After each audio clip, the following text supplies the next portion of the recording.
تعالوا معايا النهاردة هنعمل معاكم حلبة كريم كراميل رهيب جدا، وعلى وشه بسكوت وبعدين حاطين عليه كريمة وشوكولاتة.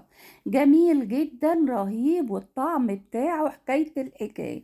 طريقته سهلة، مش هتاخد معاكم وقت.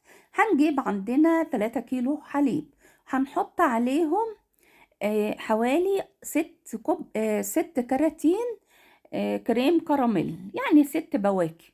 حطيتي بقى ال6 بواكي، ابدأي بقى حطي ورصيه كده. حطيت في صينيتين، وحطيت كمان في قلب الطواجن اللي هي البريمة الصغيرة كده، يبقوا وحدات وحدات.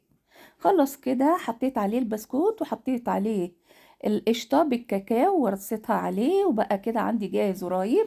في قلب بقى التلاجة حطيه يطلع عندك روعة جدا. ما تنسيش ان حاطة تحتيه طبقة بسكوت كده مرصوصة.